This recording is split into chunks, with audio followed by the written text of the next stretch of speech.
Welcome back to the Headache and Migraine Solutions with me, Board Certified Functional Neurologist, Dr. Roger Borbon. I'm coming to you from Austin, Texas, and today I'm going to empower you with the information you absolutely must know so you can put these migraines and pain behind you, move on with your life, and share the gift that you are with the ones you love. Okay, we're back. It's Dr. Roger Borbon here talking about headaches and migraines. And this one we're talking about neck headaches, or also known as cervicogenic headaches. So these are the types of headaches that start in the neck and spread to the head and become headaches. So commonly this will look like this kind of distribution, starting from the neck and wrapping up, and it can cover the whole head. I'm no Martha Stewart, so don't judge the prop. But these are very common types of headaches. So this is about 22% of all headaches, almost a quarter, 1 out of 4 of all headaches are cervicogenic headaches. So if we kind of learn a little bit more about why this is, we'll dig into this a little bit more when posture comes into play with headaches and migraines. But if we look at this slide here, we see that the average human head, adult head, is around 12 pounds. So if you're just at neutral posture, what your neck and your upper back and your body's dealing with is to manage 12 pounds of force. And so as the head comes forward, there is a larger loading force on the neck and the upper back.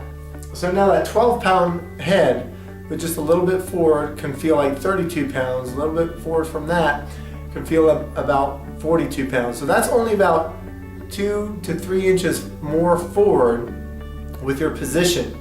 Now imagine sitting at the computer and what that loading force would be.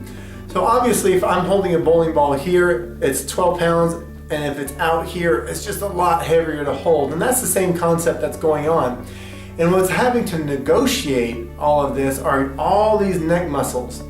And deep under the muscles that you might massage are these very specialized muscles that make up the suboccipital triangle.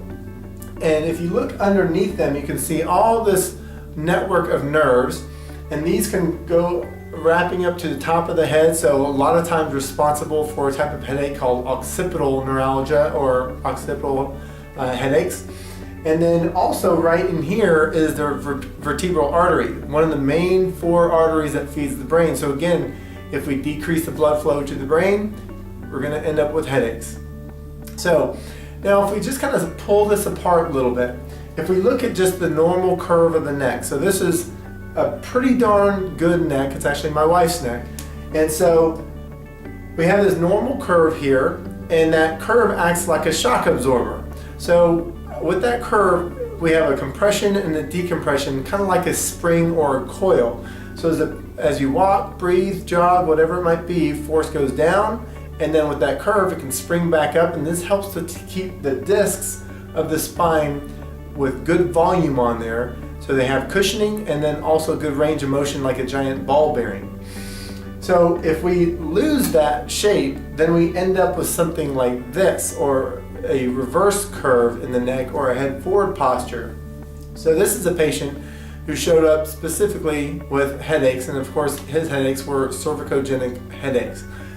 This is also very common to see this kind of position after traumas, whether it's car accidents, sports injuries, things like that. So this person is in a lot of pain, and these things can be recovered. So that's always good news. So if you see the two side by side, you can see that there's a sharp difference in just the overall angle, but even the angle at the top of the head. You know, this person's having to really force their head up because the whole neck is forward, and it's just a massive amount of force. So a little test that you can do to find out if the type of headache that you're having is a cervicogenic headache is if you stand up and bring your head below your waist and just let it hang. Ask yourself, does it feel better, the same, or worse? If it feels the same or better, you might be a cervicogenic headache. If it for sure feels better, you're definitely a cervicogenic or neck headache. So if you have this type of headache, the good news is that there are a great resources out there that are completely natural that work extraordinarily well. So right here you have a resource, acnb.org.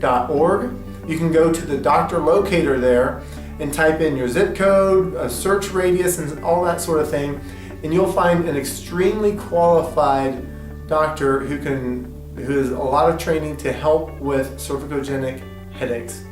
We'll see you on the next video. Take care.